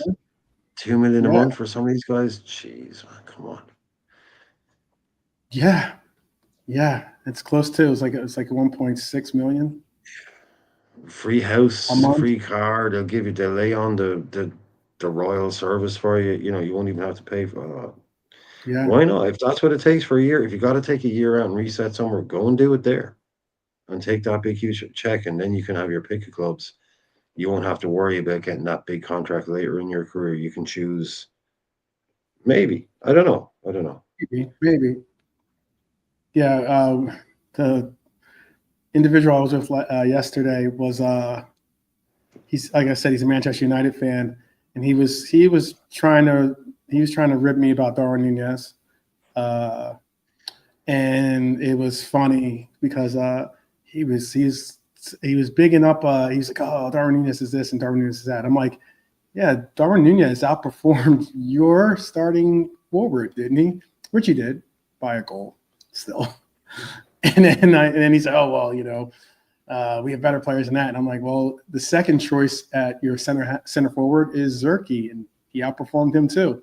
So it was interesting though, because a lot of people look at it and they saw that he had 30 appearances, but out of those 30 appearances, he only had 8 starts. So like they're like, oh, he only scored 5 goals this season, and I'm like, yeah, it's because he had 22 substitute appearances. Some of them were like 12 minutes, or, you know, like this garbage time of a game or something, you know, where he maybe touches the ball once or twice. It's difficult enough for our starting forwards to touch the ball, much less a forward in the final dying minutes of a game. But it's just interesting how Yeah, awesome. And that's it. Healer said there's a bit of money in Turkey now. Bit of money in Turkey. Yeah. You never know. Yeah. I don't. Yeah, I like. I don't know if Turkey's a move for him though. Yeah. No, I liked Gala for Nunez just in that 1 year. Like I said, if he goes Turkey for 1 season, scores 20 goals. Like I said, he'll get it. He goes Inter Milan then. So no, he's not finished. He'll be back. I wouldn't be surprised. No, there's plenty of teams that are at the. I know that Konate. I think we'll see him in the Premier League again. I think we will see Darwin Nunez in the Premier League again. If he leaves Liverpool before he finishes, I would put money on an English club when he's 20. I hope not. Nothing against you, Darwin, but like, I just say I hope we don't have to see him in another kit, because that's just yeah. I can see it happening. Newcastle. I'm not saying it can. I'm just saying I wouldn't like to see it happening. No, in 2 or 3 years' time, I won't be at all shocked to see him rock up at Aston Villa, Newcastle, something like that. Yeah. I mean, Because we like saw it's a small. it's kind of like seeing Jordan merry-go-round. Henderson in a Brentford kit right now, or going to be seeing him in the Brentford kit. It's kind of like Well, it's red and white stripes. He grew up at Sunderland, so it's. oh yeah. If you went to Sunderland, it'd be a different story though. But yeah, I can see that move. That's going back to your roots. But I get what you're saying. I get what you're saying. Well, there is another name I was going to bring up. Good money, bad money. Konate. Konate has a £40 million evaluation on his head, and he's linked to Real Madrid as his contract runs down, obviously. But they made a cheeky bid of like something like 25 million or something like that.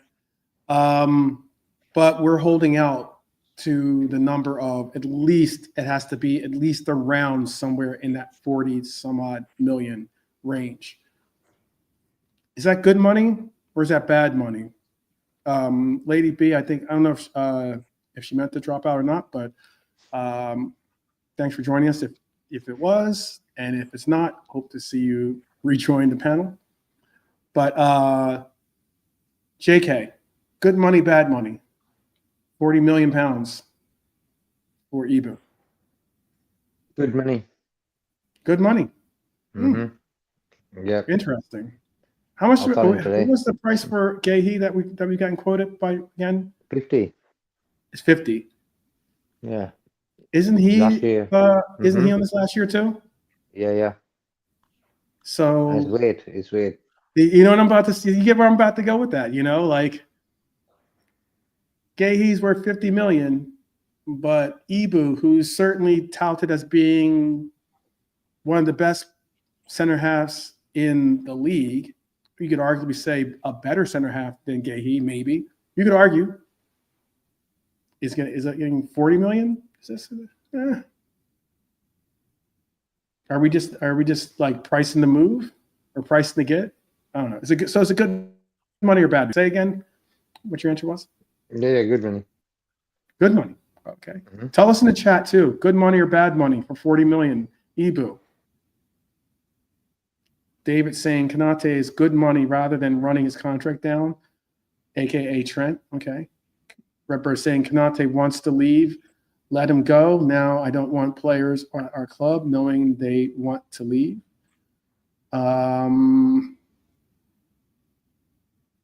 Dara says get rid of him. Okay. It's blunt and direct.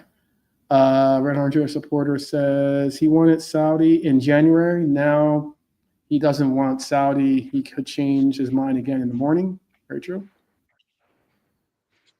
I'd like to see us, if we're going to move him, I would like to say maybe this is a number, and I'm going to ask Brian his opinion if this is good money or bad money.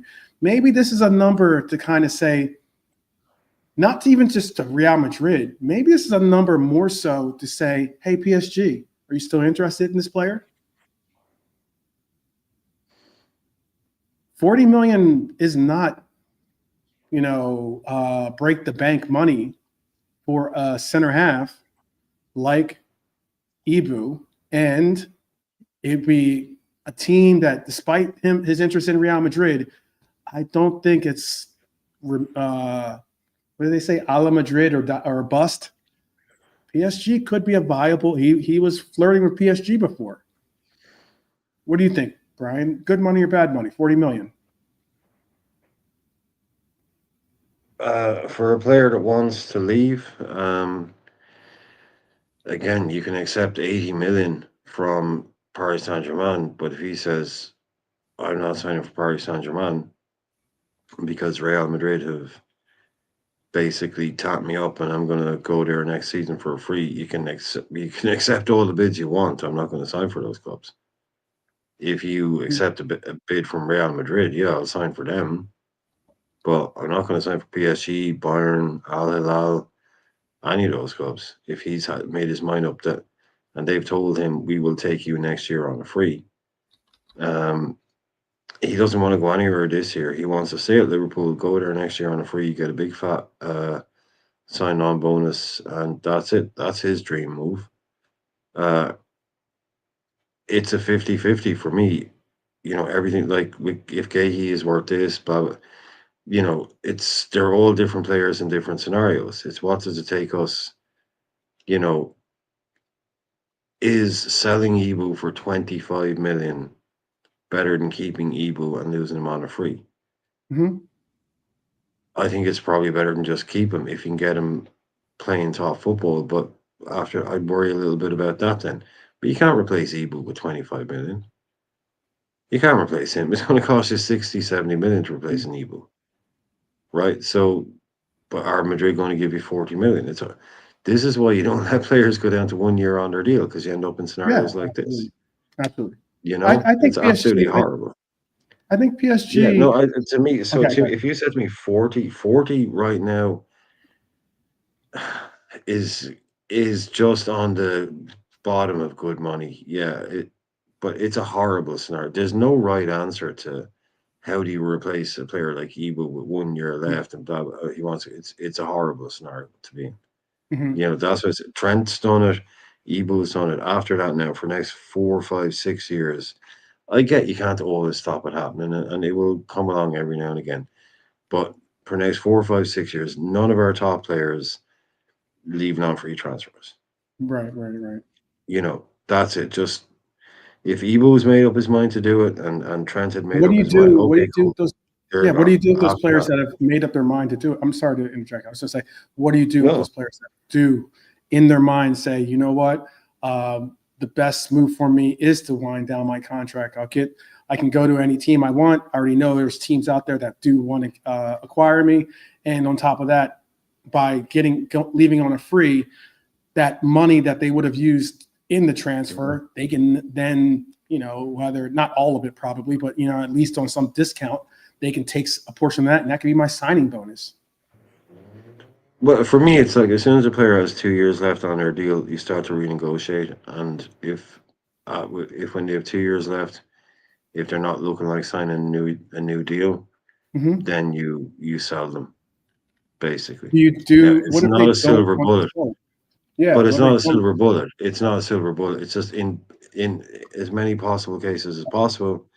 You get a guy 2 years left, right? We're going to renew. We always want you with 2, 3 years left. Mm-hmm. So that, but again, it's not always. There's always going to be one guy that goes, nope, not going to sign, and he'll be so good that you keep him, and Or maybe he's you just end up already in on certain good money. scenarios. Yeah, he's on good money. I mean, he's making Yeah, 180,000 or whatever he's making already. but It's not like if it's he's 28 or if he's 22, you've got all the different things to come into it then as yeah, well. But it absolutely. just Scenario is different for just in the best case scenario, your top players will be 26 and they'll have 3 years left on their deal. Mhm. That's you always want to be in that kind of comfort zone bits, but always want to know that they don't just have 1 year left, so someone can come along and go, right, you don't sign a new deal, I'll pick you up, and you're at your peak. No, no, maybe when they're 30, okay, but not when they're at their peak. Yeah, Mhm. we dropped the ball on that. I'm looking at I know this player doesn't play for our team, but it's like similar with like a Rashford, something like that, where he's making 300,000 pounds a week. Like as in if you play him or you don't play him, I don't Can't necessarily give him know. away. Yeah, and they really almost can't give him away. Yeah, can't give him away. He's so high priced as in his salary that he would have to possibly do what you suggested Nunez should do or could do by taking a pay cut just to play for a team. But chances are he's not going to. He doesn't have to. He's got a contract. He's got he's got good money coming in, and ultimately, Man United he way. doesn't want to dance. Then he doesn't have to. Yeah, the Man United way. Like that's their bomb squad. You were asking about last night. Sancho, Rashford, Mhm. Anthony, Anthony. Yep. Garnacho, Yep. and Malacia as well. But that's their bomb squad. Mhm. Huge wage earners, other than Yep. Garnacho. And they just cannot get rid of these guys. Yeah. Who's going to pay? Sancho's Who's on going to about pay a 300 grand a comparable? week. Exactly. Who's going to pay a comparable salary for Mm. those players? They're already getting overpaid by the Barca have Egyptians. him now with an option. Yeah. No, And, we were talking about. I was saying with Lee. I said this a couple of weeks ago, start of the month. I said, put the house on. Nico won't happen to Barca. They can't afford Diaz. I said, what will happen is, in the Yeah, last Barcelona. couple of days of the window, Rashford will go to Barcelona on a loan deal. Now, Hmm. I thought it was going to happen last days of the window. I Hmm. didn't think they'd give in this early and admit defeat, because he's like their third or fourth choice. Yeah. I thought it was going to take until the end of the window where they'd try and get this guy, and they'd finally and Rashford was just going to sit there, because it was common knowledge he was willing to wait until Barcelona said, no, we don't want, we've got someone else. I just didn't think they'd give in this quickly and just say, yeah, feck it, he's our best option, Hmm. because they can't get Diaz. We're not going to take their offer. They can't get Nico, so they're just taking him today. And no, obviously a fee, no obligation to buy, nothing. And that's exactly what I said. That's how bad they are, because that will be the only thing they'll be able to afford. They won't be able to afford to buy anybody. And Rashford will just sit there, and he's a terrible, terrible player when he's not on form. He's a Oh yeah, really yeah. bad player when he's not If on he's not form. engaged or not connected with Yeah, the team, his mind's so he elsewhere. has to be 300 grand a week. I mean, Man United are going to pick that up. They're going to do the same with Sancho. Like, they're going to have to pick that. He has a year left. Sancho has a year left. Anthony, all of a sudden, that's gone cold. The money they're paying, he's on about 200 grand a week. Oh yeah. Nobody wants these people. What's that? 300. That's almost £1 million a week we're just talking about in unwanted players. Rashford, Garnacho, Anthony, and Sancho. That's almost £1 million in wages in players they're desperate to get rid of.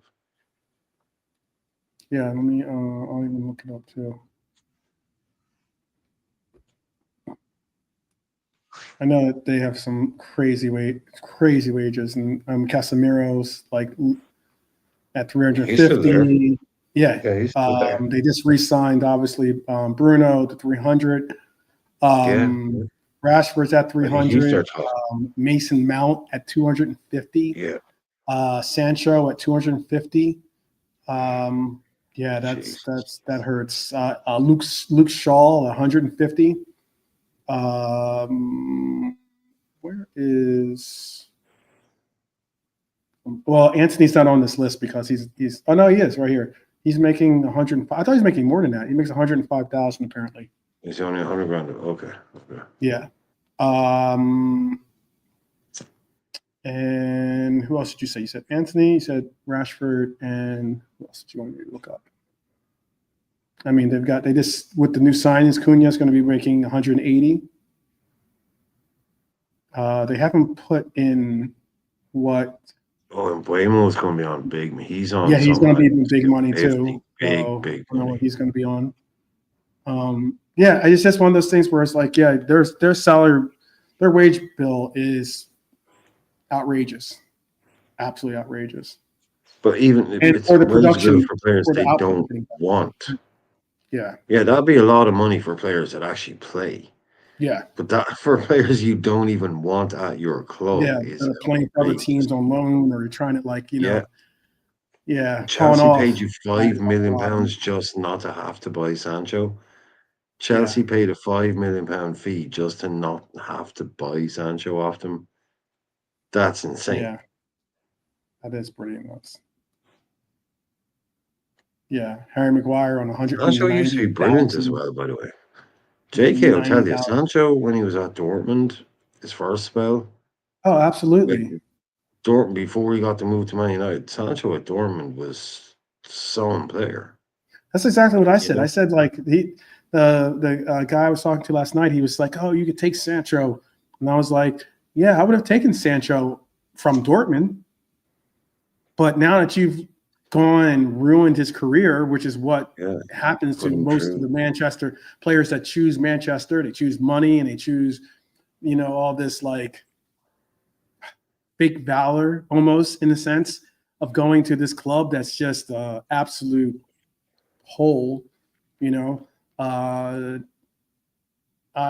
can't do anything with them.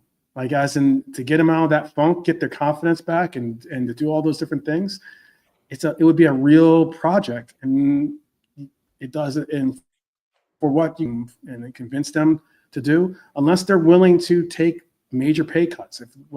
Unless they're willing to take a major step back in their own egos, you're probably not getting the results that you think you should from those players, and it's not worth going in for them.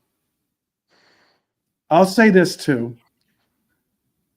The other player, I don't have a price on this player, but I know that he is a player that is. Let me see if I can find a price for him.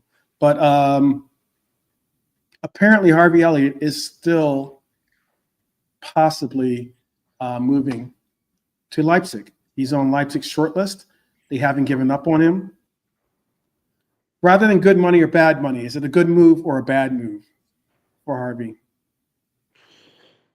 I know that I have a concept of what you're going to say, because I know that he's young and he's got a career in front of him, and he's not necessarily seeing it to its fruition here in Liverpool with this coach, at least. But maybe he gets a chance. JK here, or what is he? He's on mute. I don't. Yeah, I know he's on. I just kind of sometimes when he's on mute, if you call his name, he can pop back in. Yeah, JK. Just like Candy. Calling all JKs. No, I think it's a bad move. All these Red Bull teams, man. Like Harvey, I'd love to see Harvey play for Brentford for the next 2 years as a number 10, and then you can see what he's capable of. I don't think it's that he doesn't get in under this coach. I just think this team is just. I don't think it's a coaching issue. I just think it's a preference issue. I just think it's we're at a level where he's just not. 40 million, by the way. 40 million is what they're looking at. Just go and play for 2 years. Yeah. Red Bull, no, don't go to Red Bull. Just don't go to Red Bull. Red Bull teams are shit. I don't think. Listen to this deal, Brian. Then tell me what you think. Then of this. Yeah, no, I know. I think it's good money. If you said good 40 move, million, 40 million. You said to me good move. I said buyback. no. Oh, I'm sorry. Let me just get the deal. Yeah, no, cool. That's cool. Go on. 40 million with a potential buyback clause, or a flat fee of 50 million without it. That's what RB Leipzig and other clubs are being offered for Harvey. No, I just look. They can't all make it, you know. I like the 40 million. I think that's good money. 40 million and a buyback. Yeah, no, I think it is. I mean, it gives us what we need. It gives him what he needs. Like at this age of his career, just to, like I said, like with the Nunez thing, it's almost like I was speaking to someone last night. I said, what do Red Bull typically do? They buy young, talented players. They bring them in. And if they succeed, they go on to bigger clubs, much bigger clubs, right? Mm-hmm. So Harvey could almost do a kind of a reverse version of, you go from Liverpool to Red Bull Leipzig. You play well in the Bundesliga for Leipzig for 2 years. Mm-hmm. Maybe Bayern are looking at you. Maybe that's then just all like of a sudden you're back West into Ham that is cycle. looking at him. I don't know if Spurs are looking at him. I know I Ham. saw the suggestion for Spurs. I don't know if Spurs have them in their target, but West Ham, it was a team that was interested in him. At least that's locally. I know Bournemouth, I believe, was possibly thinking about making a move.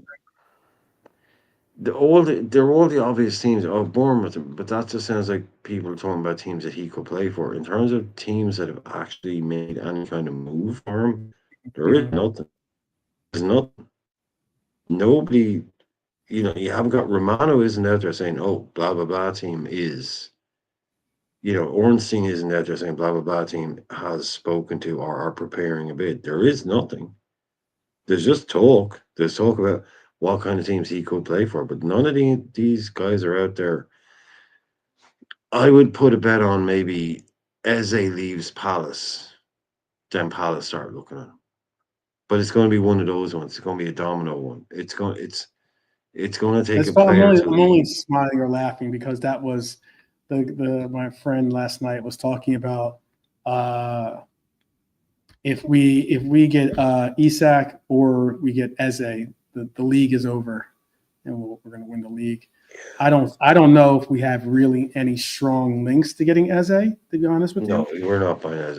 No, yeah, he's almost certainly going to Arsenal. Yeah. Yeah, he's very That's strongly right. linked to Arsenal.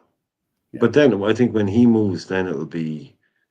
I mean, it'd be nice the It- idea of you go to Brentford and you've got Cleveland Keller there, you've got Carvalho. Well, until he leaves, maybe. It might be Sepp hard. Vandenberg and Henderson. You got a little Liverpool kind of Sure. cadre going Yeah, on. yeah. Like that, like, you know. But it would be harder. I think it would be more difficult to get the Gahey thing possibly done if Eze does go to Arsenal. I would like to see them get the Gahey thing done before Eze decides to move on to Arsenal. That way, you know, it's a little bit less of, okay, it's one thing for us to lose one of our star players. Yeah, no, I know. I hear you. I hear you. You know, I hear you. but then we're going to lose one of our, Yeah. you know, cornerstones in our defense too. That's tough. Yeah, It's money's definitely. money. I get that. Money talks. But I mean, then again, a lot. All right. Well, then last on this list, if Diaz goes, because I know that was a topic, or at least that was a suggestion by some in the chat.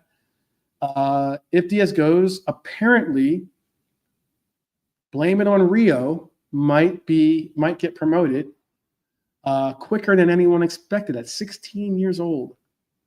It is reported that Rio might be the option that we go for in bringing up a player to actively participate and contribute to our team. Now, I'm not saying that Rio's going to be the starter as such as Diaz was for us, but what I am saying is that he could provide minutes for us from the bench, and possibly he could feature in some games here and there throughout the season, certainly in our cup games as well as our main left winger, which is very interesting. A 16-year-old, imagine that, getting the opportunity to possibly showcase his talents on that level. Are you comfortable with that, Brian? Or let me ask JK. You comfortable with that, JK? Like we've seen with Slot last year, we weren't a big fan of giving people game time because you wanted to secure the Premier League title, hence why it was mainly the same 11 all the time, with 10 minutes here and there for Darwin, Elliott, Chiesa, for example. So this lad, we're going to have League Cup and FA Cup games. No problem giving the youth players game time, no problem. If he's good enough, he's got the right attitude at 16, 17, fair play. Well done, man. Yeah, 16 actually. 16, going on 17, I think.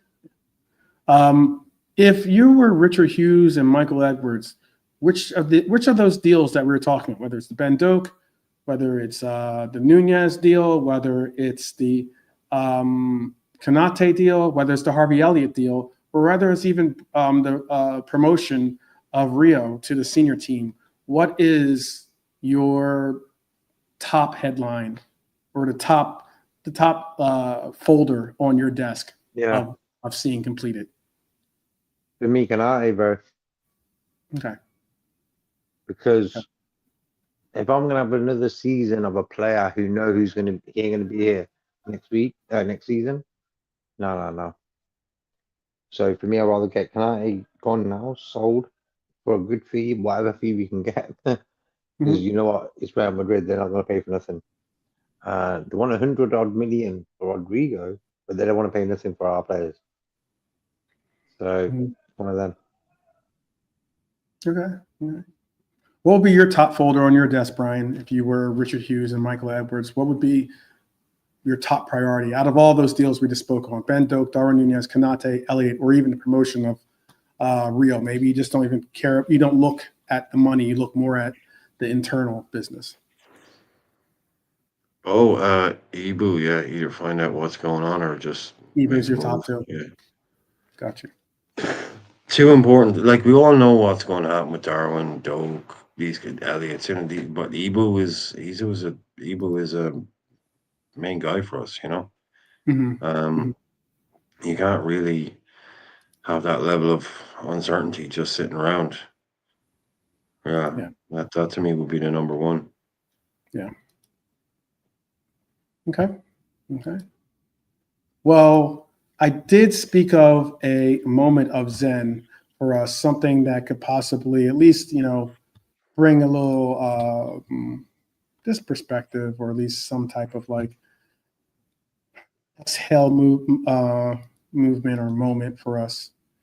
And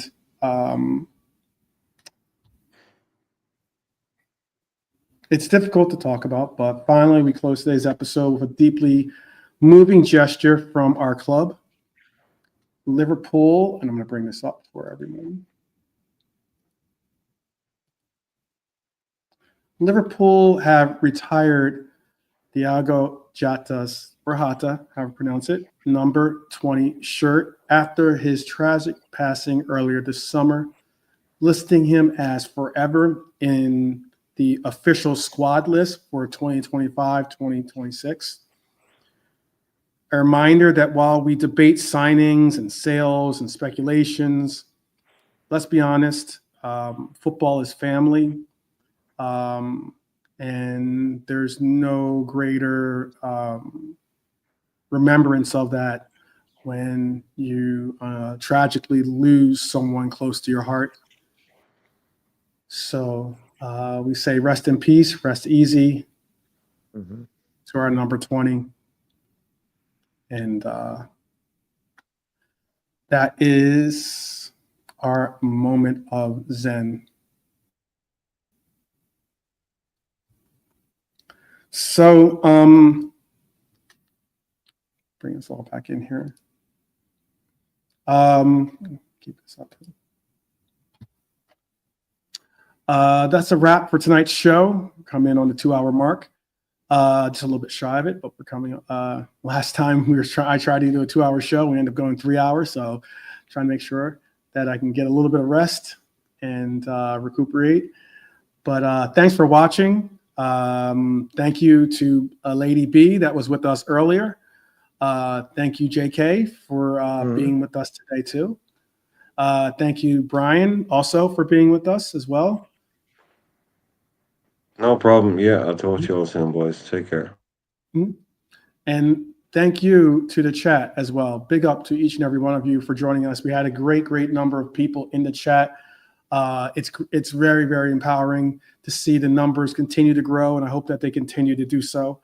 So if you haven't hit the like button, obviously don't forget to do that. Comment with your thoughts on anything that we spoke on today. Please subscribe if you're new to the channel, of course. We'll get you as much of the red hot summer content, if you want to call it that, as possible. But until next time, for sure, up the Reds as always. And to each and every one of us, you'll never walk alone, for sure. Forever. Bless KJ. Bless.